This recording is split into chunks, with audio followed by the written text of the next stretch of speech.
ஒரு நாளைக்கு அவரால் வந்து 2000 பேருக்கு குறி சொல்ல முடியும் அப்படின்னு சொல்லியிருக்காரு. ஒரு நாளைக்கு நம்ம 2000 நூடுல்ஸா நம்ம பண்ணிட்டு 2000 பேருக்கு தான் வச்சுக்கோங்க அப்படின்னு சொல்லிட்டு. இவர் அகோரி கிடையாது, இவர் மாடர்ன் அகோரி அப்படின்னு வேணா சொல்லிக்கலாம். இந்த மாதிரி மாந்திரிய கலையை அவமானப்படுத்துறதுக்கு அசிங்கப்படுத்துறதுக்கு இவங்க மாதிரியான ஆட்கள் துணை போகிறாங்க, அவ்வளோதான். மனிதனோட எலும்பு சாப்பிட்றதால அவருக்கு ஏதாச்சும் சக்தி கிடைக்குமா? முதல்ல இவர் வந்து இந்த கோழி குஞ்சு இருக்கு இல்லையா, கோழி குஞ்சோட அந்த எலும்பை கடித்து முதல்ல திங்க சொல்லுங்கள், அதை முடியுதான்னு பார்ப்போம். அவருக்கே மோகினி பாதிப்பு இருக்குது. மோகினி பாதிப்புனா அது என்ன மாதிரி தொந்தரவு கொடுக்குங்கிறது தெரியும். காளி தேவி இவர் கூப்பிட்டாரு சொல்லலை, நான் கூப்பிட்ற காளி தேவி வந்து நிற்கிதா, இல்லை இவர் கூப்பிட்ற காளி தேவி வந்து நிற்கிதான்னு பார்ப்போம். சரி, நான் அந்த தம்பி அவ்வளோ சூனியம் வச்சணும் அகோரி அப்படிங்குது. அது அந்த தம்பியை வேணால் எனக்கு வேணால் சூனியம் வைக்க சொல்லுங்கள், நான் வேணால் வெயிட் பண்ணுறேன், பார்க்கலாம். மை இருந்தால் தான் இந்த மாதிரியான வித்தைகளை செய்ய முடியும். முதல்ல அது தெரிஞ்சுக்கோங்க. ஒரு செய்வனை வைக்கணும்னா இப்போ எனக்கே செய்வனை வைக்கணும்னா என்கிட்ட மையை வேணால் வாங்கி வேணால் வைக்க சொல்லுங்கள்.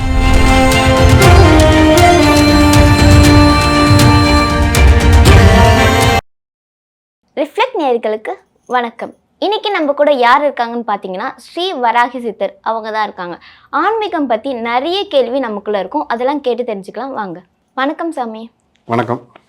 இப்போது கொஞ்ச நாளாக நீங்கள் பார்த்துருப்பீங்க, சோஷியல் மீடியாவில் ஒருத்தர் வந்து நான் தான் அகோரி அப்படின்னு சொல்லிட்டு ஒருத்தர் இருக்காரு கலைன்னு. ஒரு நாளைக்கு அவரால் வந்து 2000 பேருக்கு குறி சொல்ல முடியும் அப்படின்னு சொல்லியிருக்காரு. ஒரு நாளைக்கு நிஜமாலேயே 2000 பேருக்கு ஒரு சாமியால் குறி சொல்ல முடியுமா? சாமிக்கு வேறு வேலை இல்லையா? 2000 பேருக்கு எப்படி?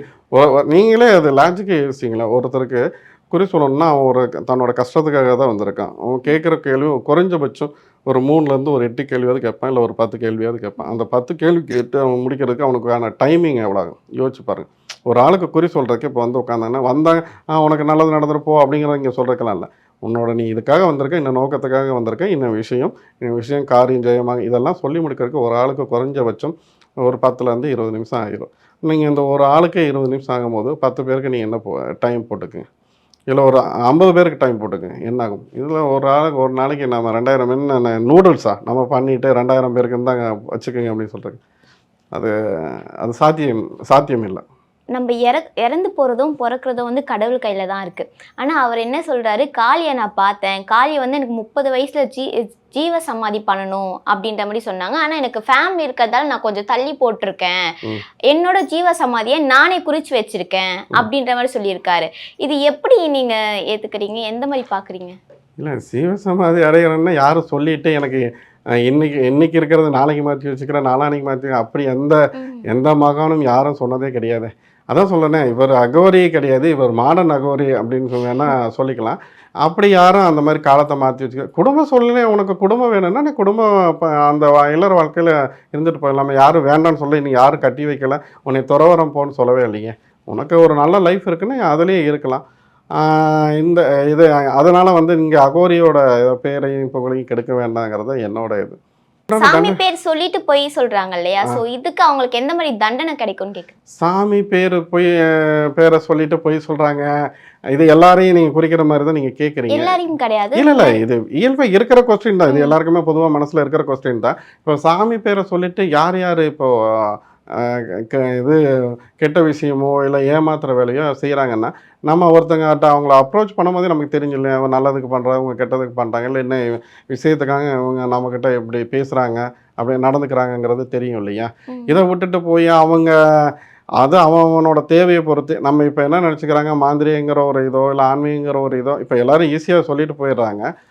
இப்போது ஒன்றும் இல்லை, இப்போ உங்களுக்கான ஒரு விஷயம் நீங்கள் கேட்குறீங்க, என்னோடய ஃப்யூச்சர் எப்படி இருக்கும், இல்லை அடுத்த கட்ட நான் என்ன பண்ணால் எனக்கு இதாக இருக்குன்னு, இது நான் சொல்லி உங்களுக்கு நடந்தால் தான் நீங்கள் அடுத்தது நீங்கள் மதிப்பீங்க, என் கூட அடுத்து ட்ராவல் பண்ணுவீங்க, இல்லை ஒரு 4 பேர் என்னை நம்புவாங்க.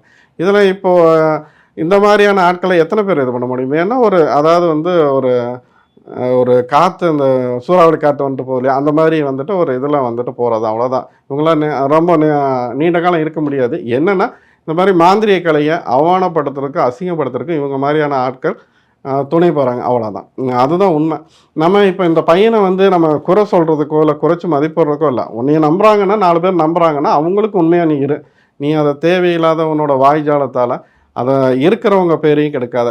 உண்மையிலே வித்தை தெரிஞ்சவன் என்றைக்குமே வெளியில் சொல்ல மாட்டான். இதுதான் உண்மை. இந்த பையனை குறித்து மதிப்பிறக்கோ இல்லை அவனை குற்றம் சொல்கிறதுக்கோ நான் இங்கே வரல. இதை புரிஞ்சு தெளிஞ்சு நடந்துக்க அப்படிங்கிறது தான் என்னோட வாதம். மற்றபடி அவனை குறை சொல்கிறதுங்கிறது, அவனை சங்கடப்படுத்தணுங்கிறது என்னோட எண்ணம் கிடையாது. அப்புறம் சாமி அவர் எலும்பு சாப்பிட்ட வீடியோ வந்து காட்டினப்போ எப்படி சாப்பிட்டீங்கன்னு கேட்டதுக்கு சாப்பிட்டேன், நல்லா இருக்கும், முறுக்கு மாதிரி தான் இருக்கும் அப்படின்ற மாதிரி சொல்லியிருக்காரு. மனிதனோட எலும்பு சாப்பிட்றதால அவருக்கு ஏதாச்சும் சக்தி கிடைக்குமா? இல்லை, முதல்ல அவர் எலும்பு சாப்பிட்ட கதையை பற்றி பேசுவோம். அது ட்ரெண்ட் ஆகிட்டு இருக்குங்கிற மாதிரி நீங்கள் சொல்கிறீங்க. நம்ம நடிகர் அவர் ராஜ்கிரண் ஐயா இருக்கார் இல்லையா, ராஜ்கிரண் ஐயாட்ட போய் முதல்ல ட்ரைனிங் எடுக்க சொல்லுங்கள். அவர் எலும்புக்கு கடிக்கிறதுனா எப்படி இருக்குன்னு அவர்கிட்ட கேட்டால் சரியும். ஒரு ஆட்டுக்கறியை கடிக்கிறதுக்கு அவர் எவ்வளோ பெரிய பலசாலி, அவரே அது எப்படி கடிப்பாருங்கிறது அவர்கிட்ட போய் முதல்ல ட்ரைனிங் எடுக்க சொல்லுங்கள்.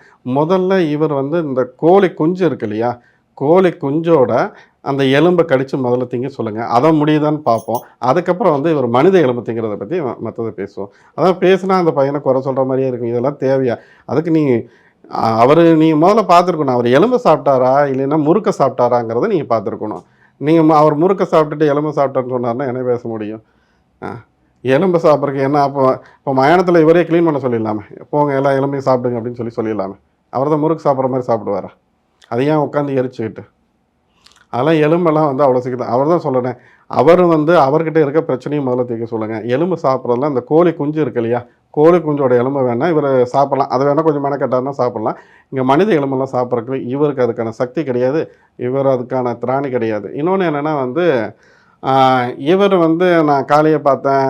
காளியை பார்க்குறதுக்கு எவ்வளோ தைரியசாலி, எவ்வளோ பலம் இருக்க, மனதளவுலையும் சரி உடல் அளவுலையும் சரி பலம் இருக்கணும். அந்த பலம் இவர்கிட்ட கிடையாது. இவருக்கே மோகினி பாதிப்பு இருக்கு. என்ன என் சார்ந்த மாந்திரிகத்தில் இருக்கவங்களாம் கேட்டிங்கன்னா தெரியும். அவருக்கே மோகினி பாதிப்பு இருக்குது. மோகினி பாதிப்புனா அது என்ன மாதிரி தொந்தரவு கொடுக்குங்கிறது தெரியும். அவரை கேட்டு தெரிஞ்சுக்குங்க. அவருக்கே அதை முதல்ல சரி பண்ண சொல்லுங்கள். அப்புறம் மற்ற விஷயத்துக்கெலாம் அப்புறம் நம்ம வரலாம்.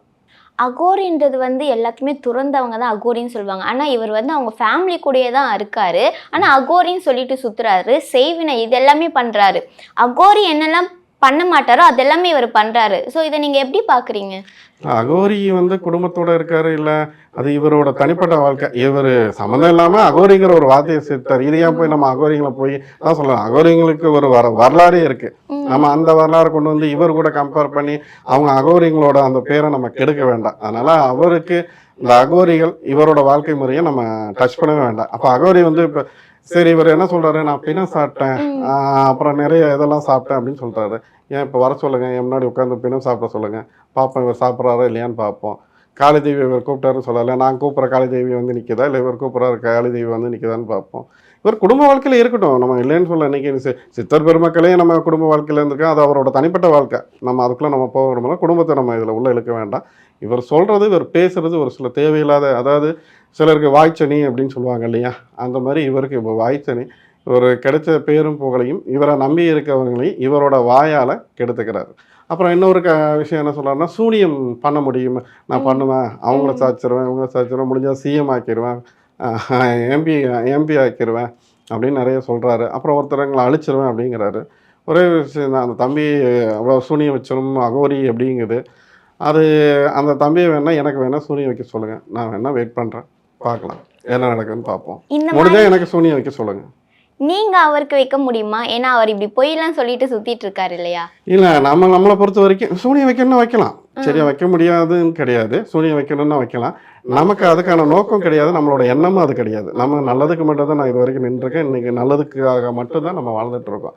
இந்த கெடுதல் செய்கிறதுக்கு, அதான் தனக்குன்னு ஒரு பிரச்சனை வரும்போது இது வேறு வழி இல்லை அப்படிங்கிற போது மட்டும்தான் அந்த பிரம்மாசிரம கையாளுங்கள ஒழிய சூனியம் வைக்கிறது, ஏவல் பண்ணுறது இதெல்லாம் நல்லதுக்கு, ஒரு குடும்பம் சார்ந்து, ஒரு பொதுநலன் சார்ந்து, இல்லை ஒரு தொழில் சார்ந்து, இந்த மாதிரியான ஒரு விஷயத்துக்கு தான் நம்ம சூனியம் வைக்கலாம். இப்போ அவர் சொல்கிறாரு சூனியம் வைக்கிறதுக்கு நான் அங்கே தைலம் எடுத்தேன், இதை எடுத்தேன்.